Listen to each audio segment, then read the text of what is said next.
സംസ്ഥാന സർക്കാരിന്റെ ഏറ്റവും വലിയ സാമ്പത്തിക ധനസഹായമായ സാമൂഹ്യ സുരക്ഷാ ക്ഷേമനിധി പെൻഷനുകൾ കൈപ്പറ്റുന്ന 62 ലക്ഷത്തോളം വരുന്ന ആളുകൾക്ക് വീണ്ടും സന്തോഷ വാർത്ത.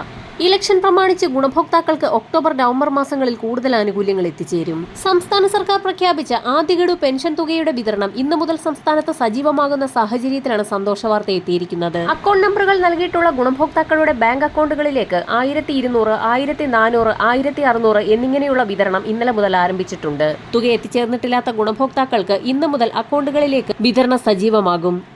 വിവിധ സ്കീമുകളിലെ പെൻഷൻ തുക കൈപ്പറ്റുന്ന 27 ലക്ഷത്തോളം വരുന്ന ബാങ്ക് അക്കൗണ്ടുകളിൽ തുക സ്വീകരിക്കുന്ന ഗുണഭോക്താക്കളിൽ 200 മുതൽ 500 രൂപ വരെയുള്ള കേന്ദ്രവിഹിതം മുടങ്ങിയിട്ടുള്ള ഗുണഭോക്താക്കൾക്കും തുക എത്തിച്ചേരും. വിധവാ, വാർദ്ധക്യ, ഭിന്നശേഷി പെൻഷനുകളിലായി 8 ലക്ഷത്തോളം വരുന്ന ആളുകൾക്കാണ് കേന്ദ്രവിഹിതത്തിൽ കുറവ് വന്നിട്ടുള്ളത്.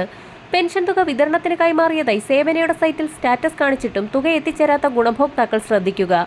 ഇവർക്കുള്ള തുകയും ഇന്നു മുതൽ എത്തിച്ചേരും. ഒരു മുടക്കവും കൂടാതെ 1600 രൂപ വീതം ഇതുവരെയും എത്തിച്ചേർന്ന ഗുണഭോക്താക്കൾക്ക് വീണ്ടും സന്തോഷവാർത്ത എത്തിയിരിക്കുകയാണ്. ഇലക്ഷൻ പ്രമാണിച്ച് ഗുണഭോക്താക്കൾക്ക് കുടിശ്ശിക തുക കൂടി വിതരണം ചെയ്യുമെന്നുള്ള സൂചനകളായിരുന്നു നേരത്തെ പുറത്തു വന്നിരുന്നത്. പെൻഷൻ തുക കുടിശ്ശിക തീർത്ത് വിതരണം പൂർത്തിയാക്കുന്നതിന് പിന്നാലെ തന്നെ പെൻഷൻ തുകയിൽ നവംബർ മാസം മുതൽ വർധനവ് കൂടി വരികയാണ്. ഈ സാഹചര്യത്തിൽ സാമൂഹ്യ സുരക്ഷാ പെൻഷനുകളുടെ അർഹത, വിതരണ നടപടിക്രമം എന്നിവ സംബന്ധിച്ചും വിവിധ ഉത്തരവുകളെല്ലാം ക്രോഡീകരിച്ച് പുതിയൊരു ഉത്തരവ് വന്നിട്ടുണ്ട്. വിവിധ സ്കീമുകളിലെ പെൻഷൻ തുക കൈപ്പറ്റുന്ന ഗുണഭോക്താക്കൾ നിർബന്ധിത സർട്ടിഫിക്കറ്റുകൾ സമർപ്പിക്കണമെന്നുള്ള അറിയിപ്പുകൾ കൂടി പുറത്തു വന്നിരിക്കുകയാണ്. വിധവാ പെൻഷനുകൾ കൈപ്പറ്റുന്നവർ പുനർവിവാഹിതരായിട്ടില്ല എന്ന സാക്ഷ്യപത്രം വാർഡംഗത്തിൽ നിന്നും വാങ്ങി സമർപ്പിക്കണമെന്നുള്ള നിർദ്ദേശം ചില തദ്ദേശ സ്ഥാപനങ്ങൾ പുറത്തുവിട്ടിരിക്കുകയാണ്. അറിയിപ്പുകൾ ലഭിച്ചിട്ടുള്ളവർ മാത്രം ഈ സർട്ടിഫിക്കറ്റുകൾ ബന്ധപ്പെട്ട തദ്ദേശ സ്വയംഭരണ സ്ഥാപനങ്ങളിൽ സമർപ്പിക്കേണ്ടതാണ്.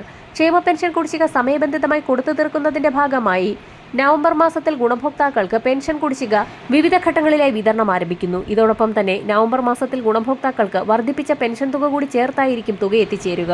ഇലക്ഷൻ പെരുമാറ്റച്ചട്ടം നിലവിൽ വരുന്നതിന് മുന്നോടിയായി തന്നെ കുടിശ്ശികയും ഇതോടൊപ്പം തന്നെ വർദ്ധിപ്പിച്ച പെൻഷൻ തുകയും ഗുണഭോക്താക്കളിലേക്ക് എത്തിച്ചേരും.